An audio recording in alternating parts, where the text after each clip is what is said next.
Hello, here's also me. So, my name is Hlynsson, and this is my presentation of the semi-supervised learning of ICD codes. So, this project is a collaboration between the language department of the University of Reykjavik in Iceland and the primary healthcare facility of the Reykjavik area. Can you make it a full screen, please? Sorry? Oh, is it not full screen? Yes. So let's use like a play button, right? Slideshow. Like this. Okay. Okay. Good. Yeah. So we want to, address the problems of like too high load on healthcare workers. I guess it's not a problem that's unique to Iceland. I would imagine that this is more or less the case everywhere in the world. So we have a system that we're building here to basically perform question answering on clinical text notes.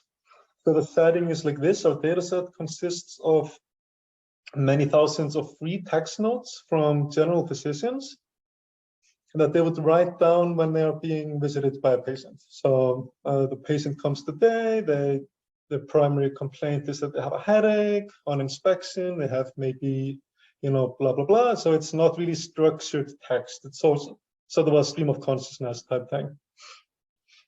So we then develop a transformer model. So maybe I have this picture here, it's a bit better. So there are a few acronyms here that I'll quickly explain. So CTNs, those are these clinical text notes, these free text, these free text notes. CFEM, that's something that we've been using to talk about these transformer models. It's really is just a question answering machine learning system that we train it to extract answers to around 1,000 kind of pre-coded or pre-decided questions that a physician might ask a patient during a visit. And so we want to predict these ICD codes, which is just this formal system of classifying diseases. So this is an international system. And the main thrust of our project in this paper in particular is that we're just doing sort of semi-supervised learning. So we want to have few human annotated clinical text notes that have been like really carefully annotated by a physician, train a model on those, and then use that model to extract answers to many, many more models. So maybe, we're imagining that we have only a fraction of a larger data set that has these full annotations. And then we want to use that to perform this ICD code classification. And here we can see some, like a bit better insight of how the features might look like and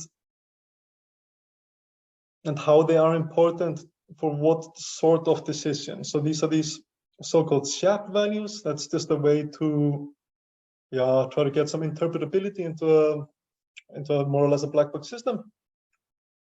So we see here, okay, if the main complaint is a headache, then that is highly predictive of it being some sort of a headache, right? And similar with photophobia. And then when we go down in the importance list, we see the lung diseases and the associated features of those. So this is just a bit of sort of visualization for sanity checking. This is not the main result. But the first thing here that we compare is how good is a pre-trained large transformer model on performing this question answering and then the classification compared to a simpler model, an LSTM. And unsurprisingly, the transformer model is just much stronger. And I don't know if you all have been playing around with this ChatGPT thing that's been making the circles the past few weeks. That's also a transformer model, and it's really remarkable what this stuff can do. And then we here test our kind of proposed approach of augmenting a larger system with, like unlabeled nodes in 3 levels. So we call it like tier 1, 2, and 3. And that's depending on at what point in a healthcare system the patient could be. So tier 1 would be before the patient has actually consulted with the physician at all. So this could be just when they're maybe answering questions about themselves online. Tier 2, that's maybe after they've been physically inspected by a physician. And then tier 3, that would be after they've had some maybe blood work done or MRI scans or some more expensive tests. And then, we can see here, so like our hypothesis type model, that's the solid line, that's the augmented Roberta plus that we're calling it. That does not seem to be beneficial at all if we are in tiers 2 and 3. So to maybe explain again here, with augmented, we mean that we are also feeding into an ICD classifier the results from nodes that have only been annotated by the transformer model. So I'll just show it here. So by augmented, it means that we are also using unlabeled unlabeled CTNs, except that they have been kind of passed through the transformer model, but they all have also their associated ICD kind of baseline class. So maybe I'm trying to have, because I don't have a lot of time slot for the presentation, so I'm trying to go really quickly through this. So maybe it's good that I try to get some dialogue going and offer some questions at this point.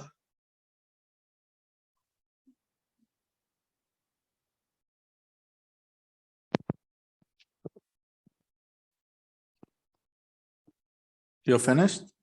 Yeah, more or less. I'm trying to so if somebody wants to ask some questions right now, I think it's a good time for me to pause.